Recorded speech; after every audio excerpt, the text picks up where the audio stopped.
Earlier this week, Tropical Storm Grace shocked many of us with her presence and reminded us that as we go through the hurricane season, preparation is key. As we turn the pages of today's Jamaica Magazine, we also highlight the importance of preparation for our island's athletes who are competing at the national and international levels.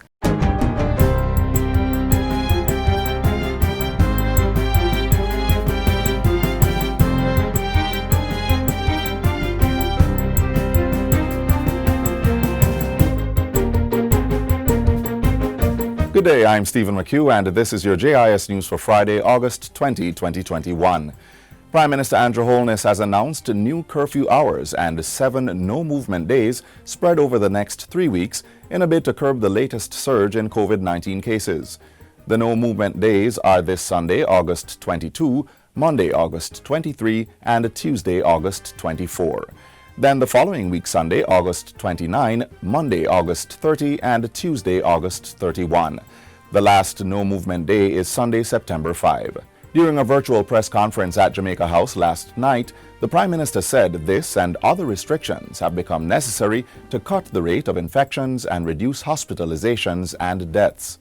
Based on the latest report this morning, Jamaica recorded 555 new cases of COVID-19 and a positivity rate of 41.9%. Unfortunately, we report 3 additional deaths as a result of the pandemic. Yesterday, we also had official confirmation of the presence of the Delta variant in Jamaica. Our case numbers are unacceptably high and rising, and the rate of hospitalization is beyond, and I want to stress this, beyond the capacity of our health system to cope. He stressed that the police have been given clear instructions to enforce the restriction on movement during the designated periods. Non-essential service businesses were ordered to close at midday today and next Friday, August 27, to allow persons adequate time to procure essential items ahead of the lockdown periods. There are also changes to the curfew hours. Tonight it begins at 9 p.m., while for tomorrow, August 22, it's 8 p.m. After this weekend, the curfew hours outside of the no-movement days will be from 7 p.m. to 5 a.m. weekdays and 6 p.m. to 5 a.m. on Saturdays. As it regards the midday closure this and next Friday, some workplaces are exempt. These include courts, security firms, finance, transportation and health services, as well as the NWC, JPS, gas stations, public works and sanitation entities, fire stations, supermarkets, wholesales and stores, restaurants and corner shops. Other restrictions have also been put in place to address the rising COVID-19 cases in the country. Places of worship will be restricted to having no more than 20 persons in attendance. No crusades, conferences or conventions are permitted. On Sunday, August 29 and Sunday, September 5th, places of worship will be allowed to have 20 persons physically present in the church. Persons who leave home on these days, these 2 Sundays, will have to carry on them their ID, obviously. But you would recall in a previous order that we had gazetted a form which we agreed with the churches, which would have the names of the persons who are allowed to travel during the curfew hours. There is also a 20-person limit for weddings and annual or extraordinary general meetings. The general public gathering limit remains at 10 persons. Only virtual events will be allowed for events put on by public entities.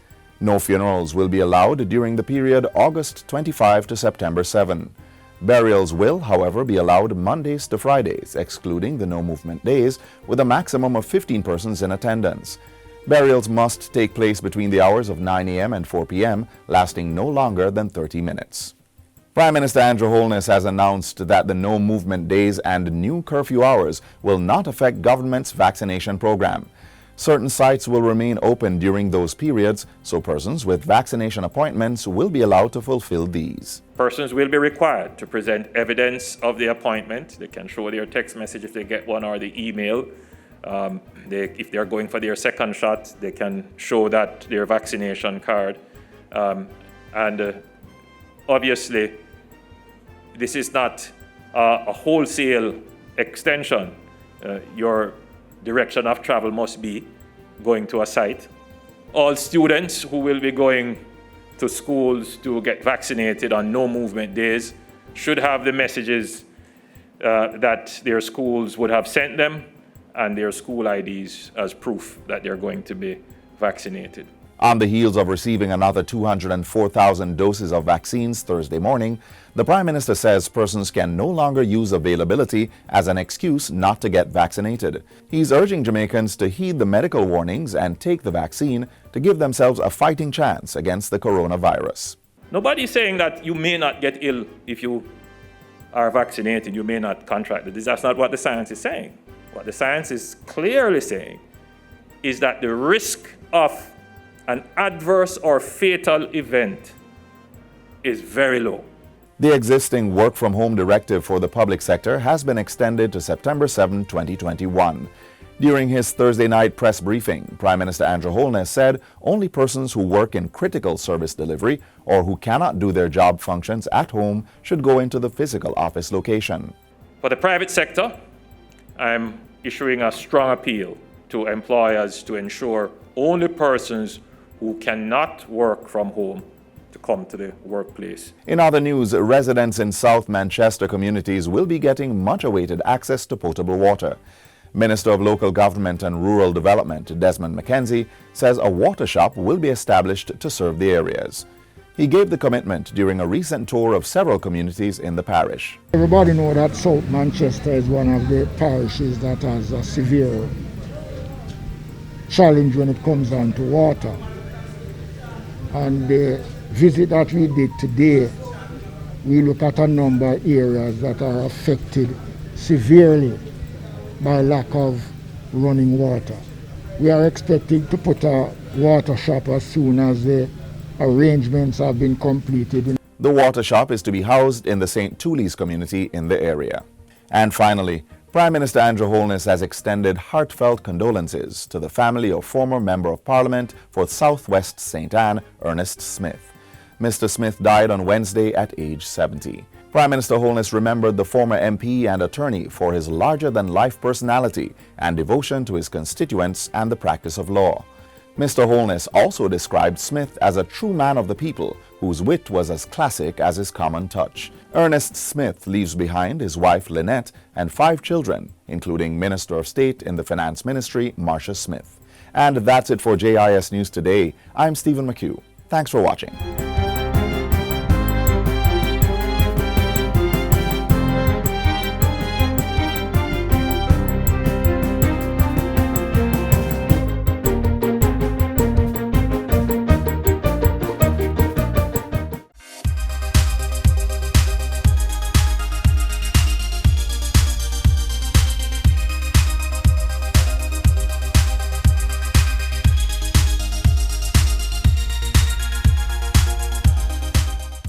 During the recently concluded Tokyo Olympic Games, our Jamaican athletes achieved 9 medals and were able to finish 5th on the athletics medals table. For this outstanding accomplishment, Sport Minister Olivia Grange and her team gladly welcomed and praised the athletes as they returned to their island home. Here are the highlights.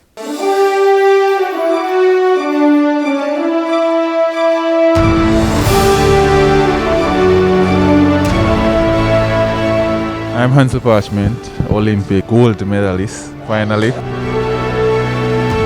My name is Megan Tapper, 2020 Tokyo Olympic bronze medalist in the 100 meter. 9 medals from a population much smaller than its global presence. 5th on the track and field table from a competition with just too many countries to name. And strong emotions, sweat, speed and sweet victory fueling the athletes and people back home. What felt like a long 2-week period has come to an end, and our Jamaican athletes are home from the 2020 Tokyo Olympic Games. Government's reception to say thank you was nothing short of exciting and full of bountiful rewards.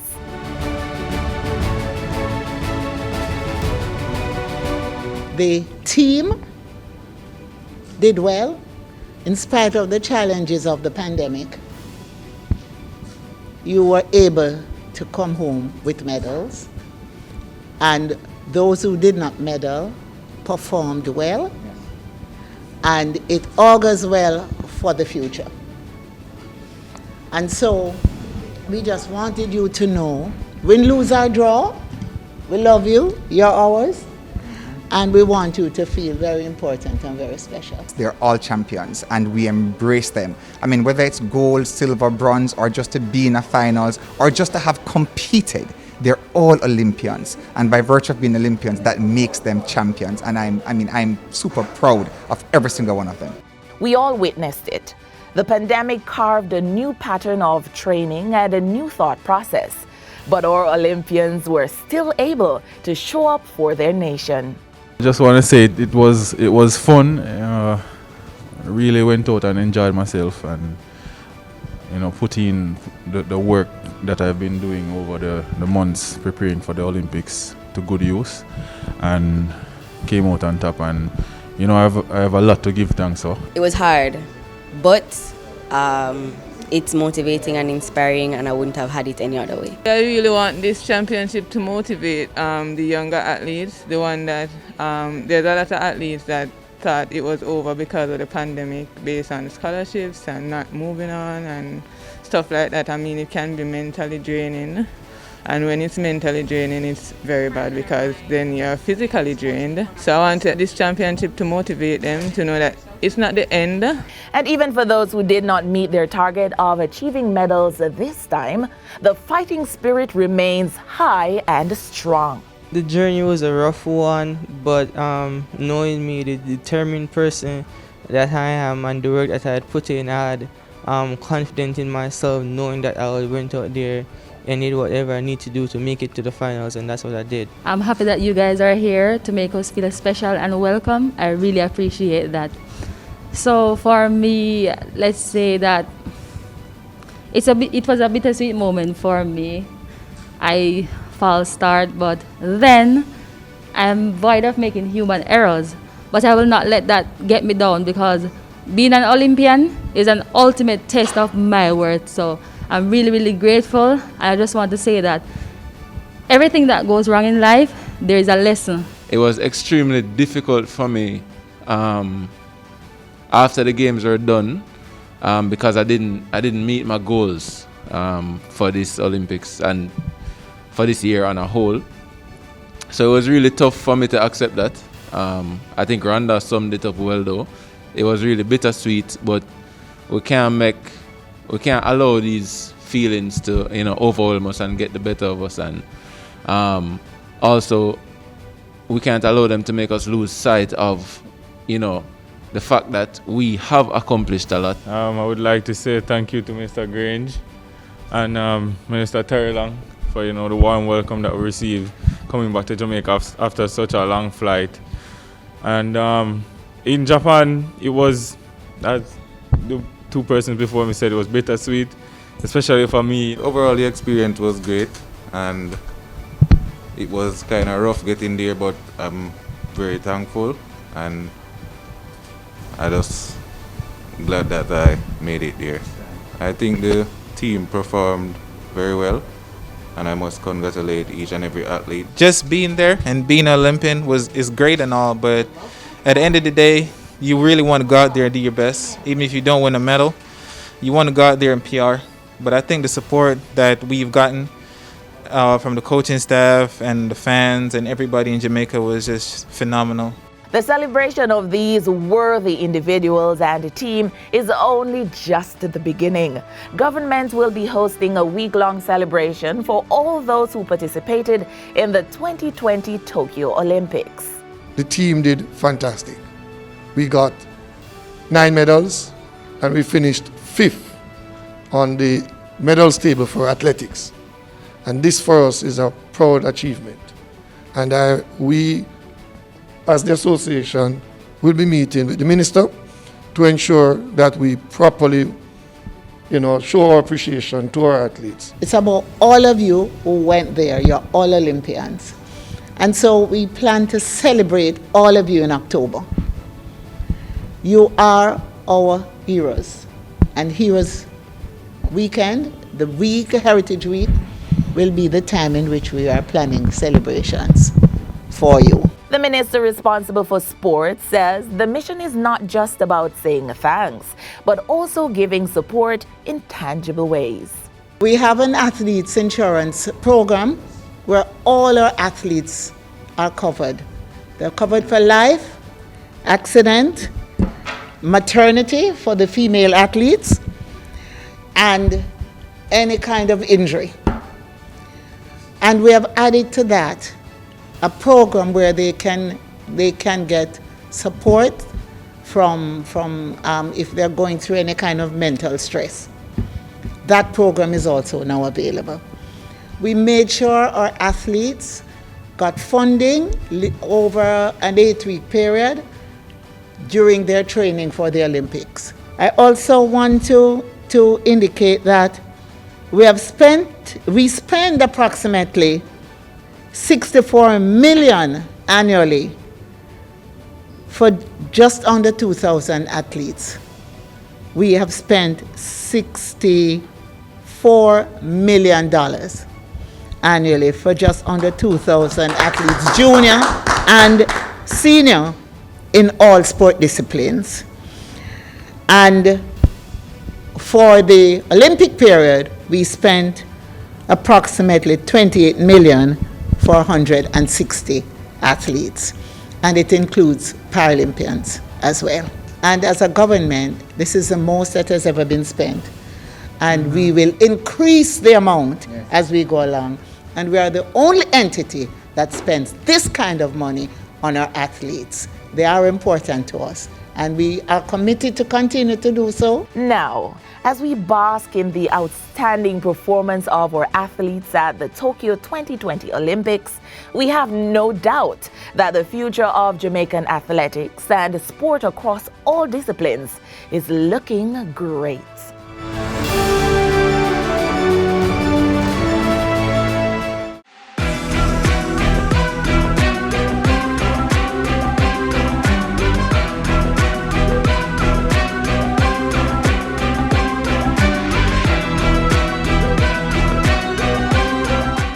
The 2021 World Athletics Under-20 Championships is now underway in Nairobi, Kenya. 2 among the 41-member Jamaican delegation are Tina and Tia Clayton from the Edwin Allen High School. We previously visited the school and spoke to the sisters about how they've been able to excel in the sport. Watch this.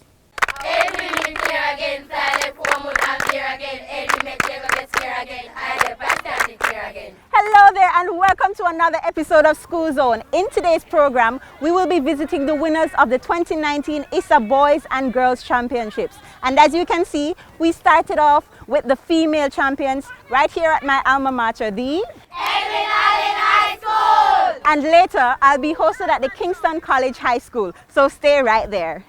Edwin went here again, silent form would come here again. Edwin again, here again, I first here again.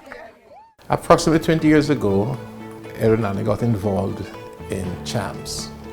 And the program began with 5 students, 3 boys and 2 girls. And we participated in the championships, and I remember in 2006, the school came 3rd in the competition. And later on we continued, and in 2011 we came 2nd. We tried hard to get the title. And in 2012, we won the title. We lost it by 5 points in 2013, but we were adamant that we are going to take it once again. And we went out there, and in 2014, we won the title. And hence, we have been winning since then. I want to use the opportunity to laud all those persons who have worked through the program. And special thanks to our head coach, Mr. Michael Dyke. He has worked unstintingly, assiduously, and he has a supporting staff that works very well with him. This year was challenging, but we know that come next year, we will still be the champion, regardless of how close, especially Idle might be coming on. They will still have to wait a few more years before they can take this title away from us. So how can we visit the school without speaking to some of the outstanding athletes on the track team? In a moment, you'll be hearing from the Clayton twins and Kevona Davis, on how they were able to do so well at the championships. Hi, my name is Tina Clayton. I won a gold medal in the 100 meter in a new record, 11:27. I am Kivuna Davis, the winner of the Class 2 100-200 in the time of 11.19 and 23.21. My name is Tia Clayton, and I won the girls' Class 3 200 meters in the time of 23.44 seconds.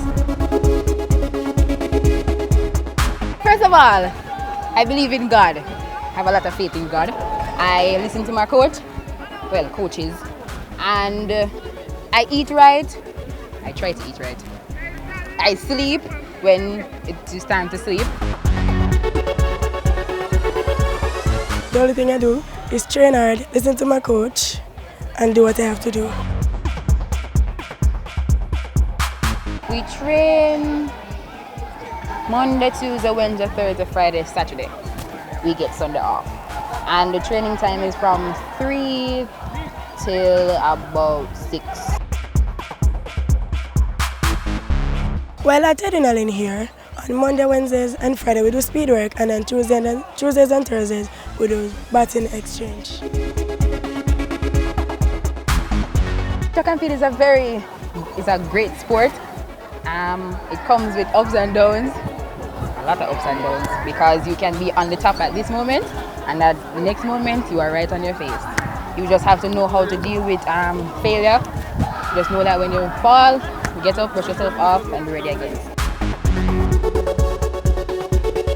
In the future, my sister would like to become a pro athlete and a police.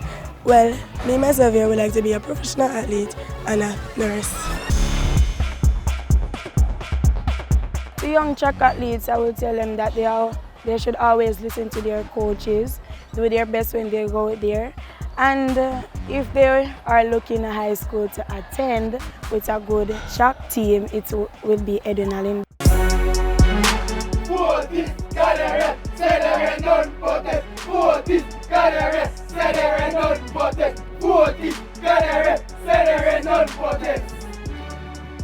You're watching Food Zone. As promised, we visited the male champions, Kingston College. Their victory this year is their first in 10 years, and their winning point, 395.50, is the most ever in the championships. In a few moments, we'll be talking to some of the boys on how they're able to do so well in sports while balancing the books. Take a look.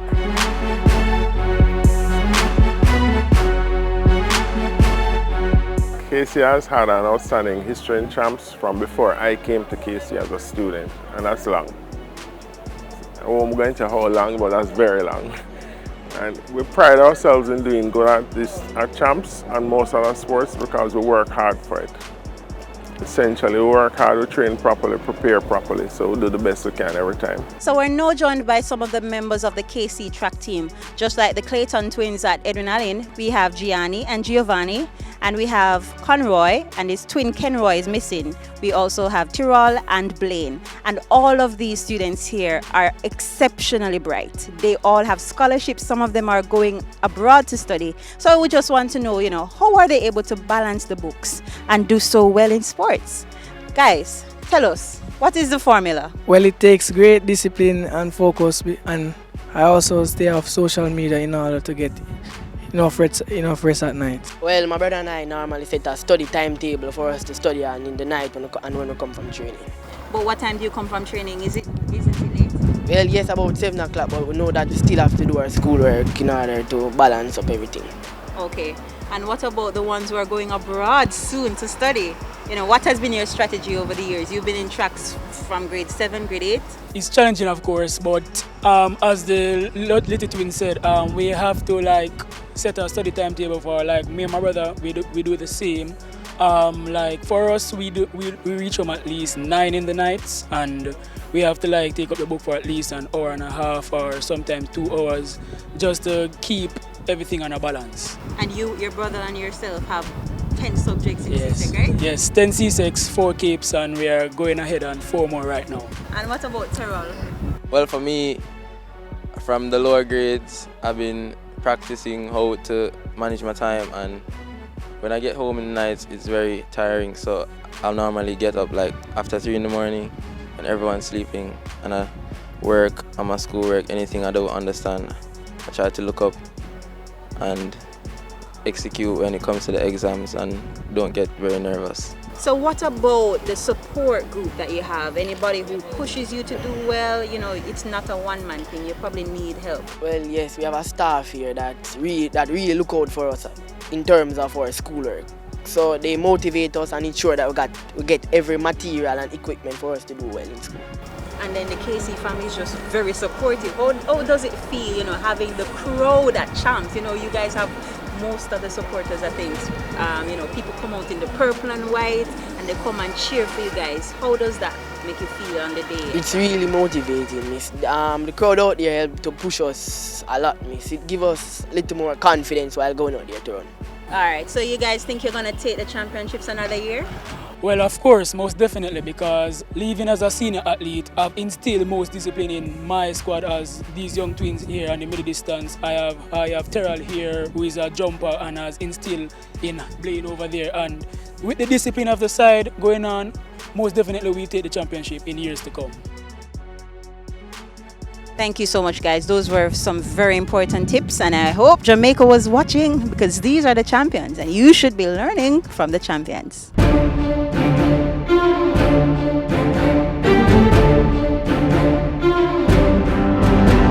We've come to the end of School Zone. Thank you so much for staying with us. But before we go, we have some important tips from the coaches of the winning schools. Well, if you want to become champions, discipline is the key point. You must maintain a high level of discipline, hard work and dedication, because without those 3 points, then, you know, you achieving will not be possible. The main thing you have to do as an athlete is prepare properly. Right? You have to train properly, you have to eat properly, you have to rest properly. And if you fail to prepare, you can't prepare to fail. And that's it. To have your school featured in School Zone, simply email me at sclark@jis.gov.jm. Until then, be reminded that you all have it within you to be the champions you want to be. Take care.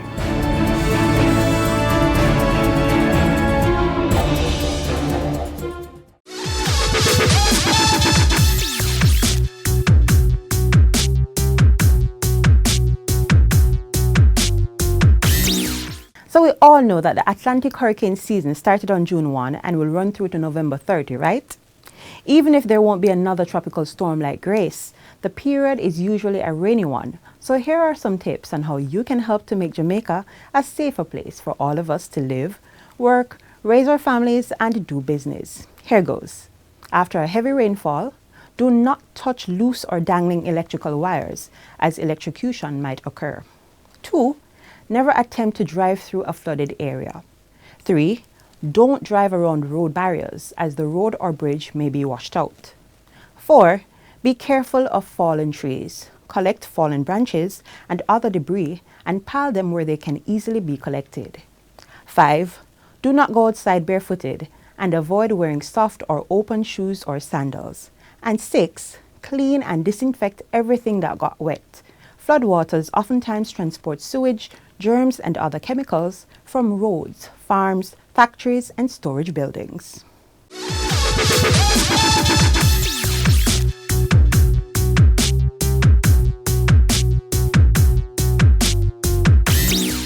As we close off today's Jamaica Magazine, we thank you for staying with us the entire show.